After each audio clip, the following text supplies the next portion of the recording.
नमस्कार दोस्तों, आप देख रहे हैं द यूनिक वॉइस। तो दोस्तों, आज की इस वीडियो में हम बात करने वाले हैं कि आने वाले 2027 में कौन बनेगा मुख्यमंत्री। जी हाँ दोस्तों, हम बात कर रहे हैं भारत के एक उत्तर प्रदेश राज्य की, जिसके अंदर लोगों की सबसे बड़ी जनसंख्या है। अगर कोई पार्टी उत्तर प्रदेश के अंदर अपनी सरकार बना लेती है तो उस पार्टी के लिए दिल्ली चुनाव का रास्ता साफ हो जाता है। उत्तर प्रदेश के अंदर विधानसभा का चुनाव 4 लोग लड़ते हैं, मायावती जी, अखिलेश यादव, योगी आदित्यनाथ और चंद्रशेखर आजाद। तो सबसे पहले बात करते हैं कुछ साल पहले रही इनकी सरकार की। इनकी सरकार में जनता के लिए क्या काम हुए और इनकी सरकार में लॉ ऑर्डर कैसा रहा था। तो दोस्तों, सबसे पहले रही थी बहन जी की सरकार, जो कि 2007 से लेकर के 2012 तक रही, जिसमें आईपीसी धारा के केस 1,72,290 केस दर्ज हुए थे, जिसमें से हत्या के केस 28,248 केस दर्ज हुए थे और बलात्कार के केस 1,777 केस दर्ज हुए थे और चोरी और डकैती के केस 16,000 केस दर्ज हुए थे और अपहरण के केस 6,162 केस दर्ज हुए थे और दंगों के केस 4,469 केस दर्ज हुए थे। अब बात करते हैं अखिलेश यादव की सरकार की, जो कि 2012 से लेकर के 2017 तक रही, जिसमें आईपीसी धारा के केस 2,37,821 केस दर्ज हुए थे, जिसमें से हत्या के केस 44,039 केस दर्ज हुए थे और बलात्कार के केस 25,064 केस दर्ज हुए। चोरी और डकैती के केस 42,057 केस दर्ज हुए थे। अपहरण के केस 12,064 केस दर्ज हुए थे। दंगों के केस 6,667 केस दर्ज हुए थे। अब बात करते हैं योगी आदित्यनाथ की सरकार की, जो कि 2017 से लेकर के 2022 तक रही, जिसमें आईपीसी धारा के केस 3,40,170 केस दर्ज हुए थे, जिसमें से हत्या के केस 59,277 केस दर्ज हुए थे और बलात्कार के केस 3,507 केस दर्ज हुए थे और चोरी और डकैती के केस 49,874 केस दर्ज हुए थे।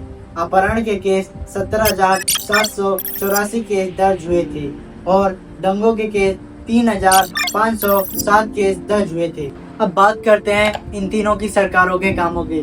तो बहन जी ने 7 मेडिकल कॉलेज खुलवाए, 6 इंजीनियरिं49 कॉलेज खुलवाए, 2 पैरामेडिकल कॉलेज और 200 plus inter college, 572 high school और 5,549 प्राइमरी स्कूल, 45 नई तहसीलों का गठन, 40 प्लस विकास खंड बनवाए, 28,419 अम्बेडकर ग्राम, 2,400 सामुदायिक केंद्र, 2 इंटरनेशनल एयरपोर्ट बनवाए और 100 प्लस ITI खोली और 6 नए मंडलों का गठन किया। बात करते हैं अखिलेश यादव की सरकारों के कामों की। उन्होंने 18 सरकारी मेडिकल कॉलेज खुलवाए और 24 नए इंजीनियरिंग कॉलेज खुलवाए और 22 नए पॉलिटेक्निक संस्थाएं दी और महिलाओं के लिए हेल्पलाइन नंबर 1090 की शुरुआत की। यूपी पुलिस सेवा के लिए 100 नंबर की शुरुआत की और अपराधियों पर तेजी से कार्रवाई करने के आदेश भी दिए और राशन कार्ड धारियों को लाभ भी हुआ था।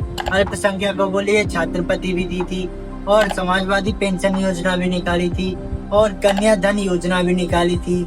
समाजवादी आवास योजना भी निकाली थी और श्रमिकों के लिए योजनाएं भी निकाली थी। अब बात करते हैं योगी आदित्यनाथ की सरकार की। तो उन्होंने 16 नए मेडिकल कॉलेज खुलवाए और 22 नए विश्वविद्यालय खुलवाए और अयोध्या में राम मंदिर का निर्माण भी हुआ था और लोगों के लिए फ्री राशन भी मिला था और प्रधानमंत्री योजना की भी शुरुआत की थी और शौचालय का निर्माण बीजेपी सरकार में हुआ था और 2019 का महाकुंभ मेला का आयोजन भी किया था और 60 साल के लोगों के लिए पेंशन योजना भी दी थी और कुशीनगर हवाई अड्डे की शुरुआत भी की थी और मथुरा, वृंदावन, गोरखपुर का विकास किया था और महिला सुरक्षा के लिए शक्ति मिशन निकाला था। तो दोस्तों, हमने इन तीनों की सरकारों के बारे में आपको बताया।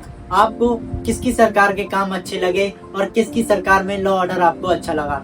तो दोस्तों, कौन बन सकता है आने वाले 2027 में मुख्यमंत्री।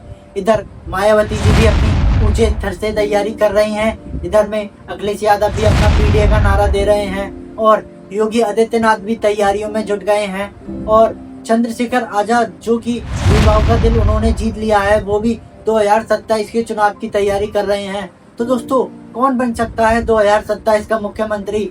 आप अपनी राय कमेंट बॉक्स में जरूर दें।